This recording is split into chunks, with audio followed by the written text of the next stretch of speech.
Well, I've been involved with interfaith dialogue for many years, and I would say that my spiritual practice has really been quite eclectic from all the different experiences that I've had. But a number of things I have found to be very helpful that have helped me throughout the pandemic keep a positive mindset and a positive attitude. So originally I come from the Church of Ireland in Northern Ireland, and when I was growing up I was taught to say the Lord's Prayer and also to have a special way of remembering how to pray and what different things to pray.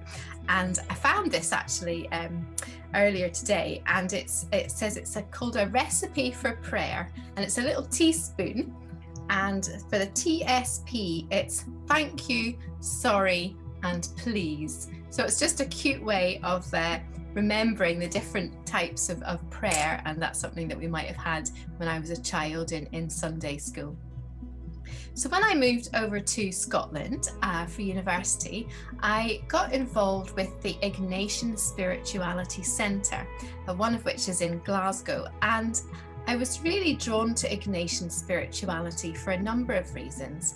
In that tradition, God is seen as actively involved in the world and intimately involved with us in every moment of our lives. Now, the Spirituality Centre runs retreats in daily life. So you don't have to go off to a monastery to go on retreat, but it's taking place in your day-to-day reality, where you have prayers and Bible readings, and you meet with a spiritual guide over a 6-week period once a week to talk about your experience of prayer.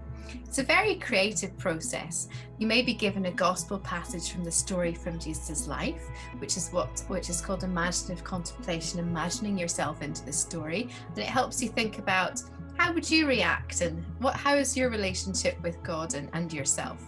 It makes you think a bit more deeply about that.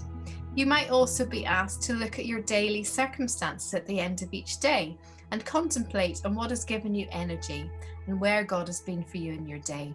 So finding those glimpses of beauty, goodness, kindness and joy is so precious for keeping our spirits up. Also the thought that God might be speaking to us through a still small voice, giving us a message of encouragement, hope, advice, and that sort of thing. Another influence on me was after university, I went to work in India, and I had the good fortune to spend some time in a Tibetan Buddhist monastery. Now, I was mesmerized to wake up every morning to hear the chanting of the young monks from the age of 6 doing their morning pujas. And from then on, I started to learn and read about Buddhist practice and types of meditation and chanting.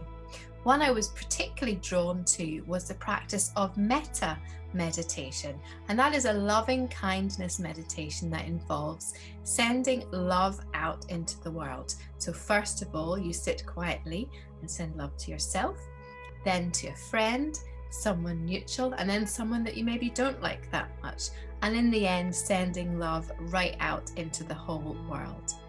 And that sitting quietly and wishing love to others and the earth and ourselves takes us beyond our own worries and cares and gives us a sense of being co-creators for a better world.